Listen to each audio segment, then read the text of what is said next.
Hello hello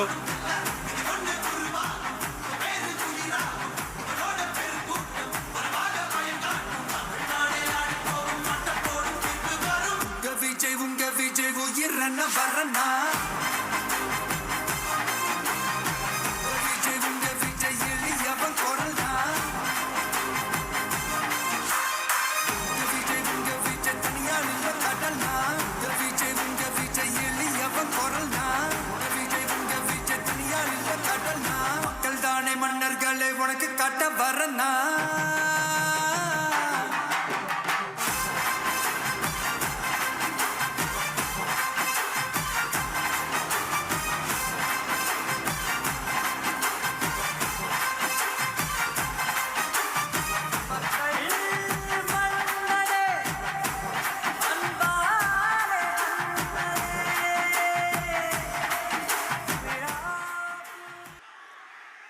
என் நெஞ்சில் குடியிருக்கும்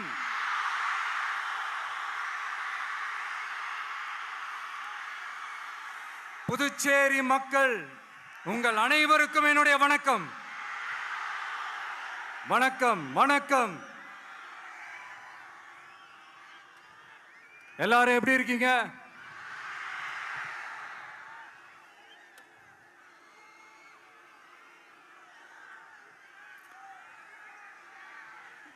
இந்த ஒன்றிய அரசுக்கு தான்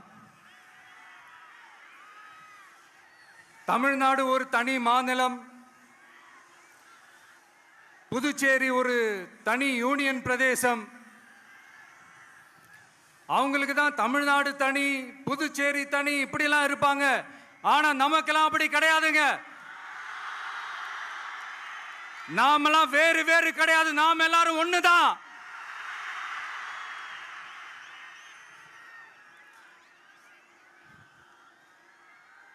தமிழ்நாடும் புதுச்சேரியும் தனித்தனியாக இருந்தாலும் நாம் எல்லாரும் ஒண்ணுதான். நாம் எல்லாரும் சொந்தம் தான்.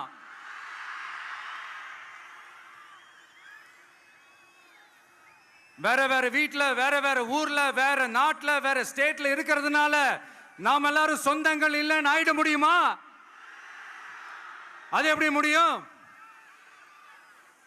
இப்ப பாத்தீங்களா, ஒருத்தருக்கு ஒருத்தர் பார்த்துக்கும் போது அந்த பாச உணர்வு, அதுதாங்க. அது மட்டும்தான். அது இருந்துட்டாலே போதும், வேற எதுவுமே தேவையில்லை.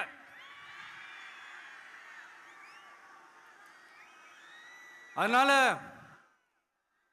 தமிழ்நாடு, புதுச்சேரி, கேரளா, கர்நாடகா, ஆந்திரா மட்டும் இல்ல, உலகத்துல எந்த மூலையில நம்ம வகைரா இருந்தாலும் அவங்க எல்லாருமே நம்மளோட உயிர் தான். அவங்க எல்லாருமே நம்மளோட உறவு தான்.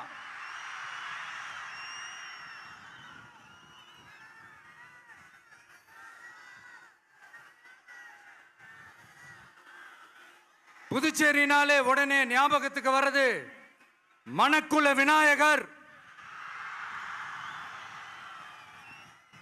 அரவிந்தர் ஆசிரமம், வில்லியனூர் மாதான் சொல்லி இவங்க எல்லாரும் ஞாபகத்தில் வருவாங்க.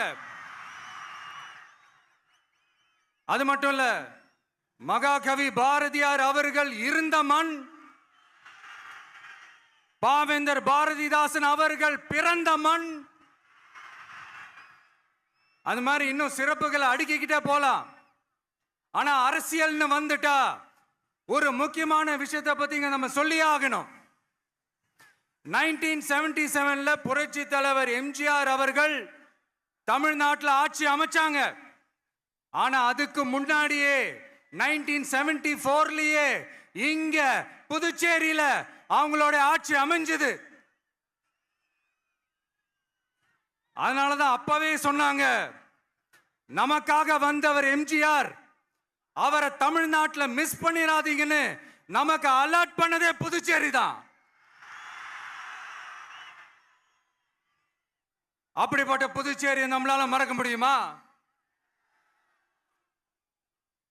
அது மட்டும் இல்ல, இங்க இருக்கிற மக்கள் தமிழ்நாடு மாதிரியே புதுச்சேரி மக்களும் என்ன கிட்டத்தட்ட ஒரு 30 வருஷமா என்ன தாங்கி பிடிச்சுக்கிட்டு இருக்கிறீங்க.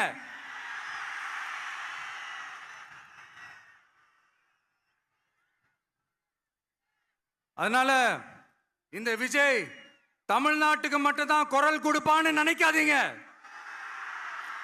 அப்படி பண்ணாத தவறு புதுச்சேரி மக்களுக்கும் சேர்த்து தான் குரல் கொடுப்பான். அது என்னுடைய கடமையும் கூட. அதனாலதான் இங்க நீங்க ஃபேஸ் பண்ற பிரச்சனைகளை பத்தி இன்னைக்கு நான் பேசுறதுக்காக வந்திருக்கிறேன். அது மட்டும் இல்ல, இந்த புதுச்சேரி கவர்மெண்ட்டை பத்தி நாம சொல்லியே ஆகணும். இது டெஃபினட்டா தமிழ்நாட்டில் இருக்கிற மாதிரி நம்ம திமுக கவர்மெண்ட் மாதிரி கிடையவே கிடையாது. ஏன்னா வேற ஒரு அரசியல் கட்சி நடத்துற நிகழ்ச்சியாகவே இருந்தாலும் அந்த நிகழ்ச்சிக்கு தன்னெழுச்சியா வர நம்ம மக்களுக்கு பாதுகாப்பு கொடுத்து பாரபட்சமே காட்டாம இந்த கவர்மெண்ட் நடந்துகிட்டு இருக்கிறாங்க. அப்படிப்பட்ட இந்த புதுச்சேரி கவர்மெண்ட்டுக்கும் நம்ம புதுச்சேரி சிஎம் சார் அவர்களுக்கும் இந்த நேரத்தில் என்னுடைய மனப்பூர்வமான நன்றிகளை தெரிவிச்சுக்கிறேன். இத பார்த்தாவது தமிழ்நாட்டில் இருக்கிற அந்த திமுக கவர்மெண்ட் கத்துக்கிட்டா நல்லா இருக்கும்.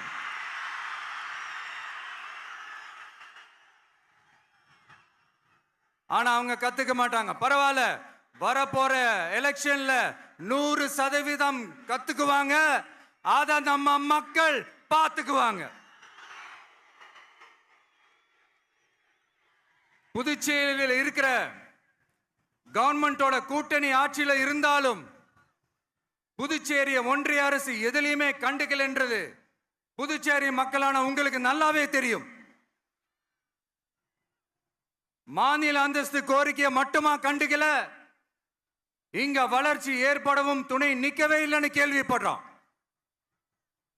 இந்த புதுச்சேரிக்கு இன்னும் மாநில அந்தஸ்து கொடுக்கல.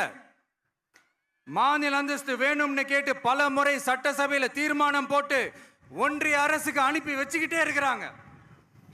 இந்த வருஷம் கூட மார்ச் மாசம் 27ஆம் தேதி 2025 அன்னைக்கு ஒரு தீர்மானம் போட்டாங்க. அது மாநில அந்தஸ்து வேணும்னு கேட்டு ஒன்றிய அரசுக்கு அனுப்புற 16வது தீர்மானம். புதுச்சேரி காரைக்கால் பகுதிகளில் மூடப்பட்ட 5 மில்கள், பல்வேறு தொழிற்சாலைகளை மீண்டும் திறக்கிறதுக்கு இதுவரைக்கும் ஒரு துரும்ப கூட கிள்ளி போடல. பல்லாயிரக்கணக்கான இளைஞர்களோட வேலை வாய்ப்புக்காக எதையுமே செய்யல. இங்க ஒரு ஐடி கம்பெனி உருவாகணும்ன்றது எண்ணமே இல்லை. அதை பத்தி யார் பேசினாலும் அது அவங்க காதல விழவே விழல.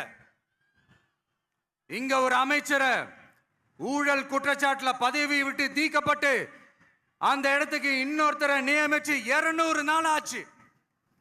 இன்னும் அவருக்கு ஒரு இலாக்காவே தரல. இந்த செயல் சிறுபான்மை மக்களை அவமானப்படுத்துறதுன்னு அந்த மக்களே சொல்றாங்க. புதுச்சேரியோட முக்கிய அங்கமாக இருக்கிற காரைக்கால், மாகே, ஏனாம் பகுதிகளில் எல்லாம் முன்னேற்றமே இல்லைன்னு அந்த பகுதி மக்கள் சொல்லிக்கிட்டே இருக்கிறாங்க. குறிப்பா காவிரியோட கடைமடை பகுதியான காரைக்காலை மொத்தமா கைவிட்ட மாதிரி தான் இருக்குது. இது எல்லாமே முன்னேற்றம் அடையணும். டூரிஸ்ட் பிளேஸ் ஆன புதுச்சேரியில போதுமான அளவு பார்க்கிங் வசதி இல்ல, போதுமான அளவு கழிப்பறை வசதி இல்ல. இதெல்லாமே மேம்படுத்தணும். புதுச்சேரி கடலூர் மார்க்கமான ரயில் திட்டம் வேணும்ங்கிறது நீண்ட கால கோரிக்கை. புதுச்சேரி மக்களுக்கு ஒன்னே ஒண்ணுதான் சொல்லணும், இந்த திமுகவை நம்பாதீங்க. அவங்களுக்கு உங்களை நம்ப வச்சு ஏமாத்துறது தான் அவங்க வேலையே. நான் சொன்ன பல கோரிக்கைகளை எல்லாம் தீர்த்து வைக்கிறதுக்கு நம்ம புதுச்சேரி கவர்மெண்ட்டுக்கும் அதோட மக்கள் திட்டங்களுக்கும் ரொம்ப அக்கறையா உண்மையா துணை நிற்கிறோம். தமிழ்நாட்டை ஒதுக்குற மாதிரி புதுச்சேரியும் ஒதுக்க கூடாதுன்னு நாங்க கேட்டுக்கிறோம். கிட்டத்தட்ட 20 லட்சம் பேர் வாழ்ற யூனியன் பிரதேசமான புதுச்சேரி மத்திய நிதி குழுவில் இடம்பெறவில்லை.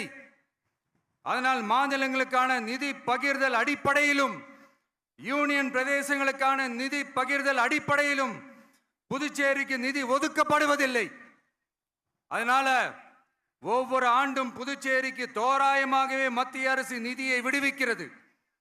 அந்த நிதியும் அரசு ஊழியர்களின் சம்பளம், ஓய்வூதிய தொகை உள்ளிட்ட திட்ட செலவுகளுக்கே சென்று விடுவதால் மீத தேவைக்கு வெளிச்சந்தையிலும் கடன் பத்திரங்களை கடன் வாங்குகிறது புதுச்சேரி.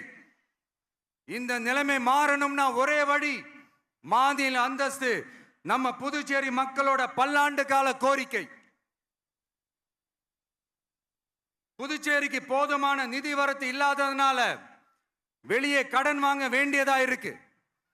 புதுச்சேரியோட கடனை குறைச்சு தற்சார்பு பொருளாதாரத்தை வளர்த்தெடுக்க திட்டங்கள் வகுக்கப்பட வேண்டும்.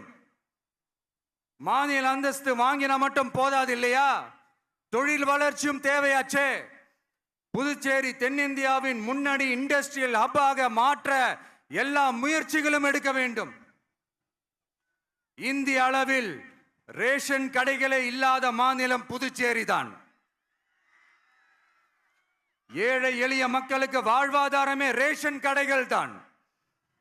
மற்ற மாநிலங்கள்ல இருக்கிற மாதிரி இங்கேயும் அரிசி, சர்க்கரை, பருப்பு, கோதுமை, எண்ணெய்னு அனைத்து பொருட்களும் வழங்கும் முறை சீராக்கப்பட வேண்டும்.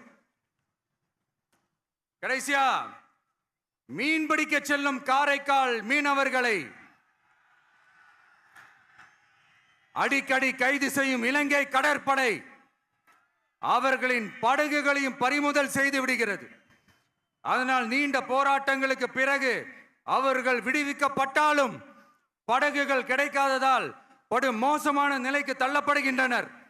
இந்த நிலை மாற வேண்டும். நான் மறுபடியும் சொல்றேன், இந்த விஜய் புதுச்சேரி மக்களுக்காகவும் எப்பவும் துணை நிற்பான். வரப்போற புதுச்சேரி தேர்தல் களத்துல நம்மளுடைய தமிழக வெற்றி கழகத்தின் கொடி பட்டொளி வீசி பறக்கும். கான்பிடண்டா இருங்க, நல்லதே நடக்கும், வெற்றி நிச்சயம். மீண்டும் சந்திக்கும் வரை நன்றி, வணக்கம். மக்கள் எங்க உரிமை காவல்.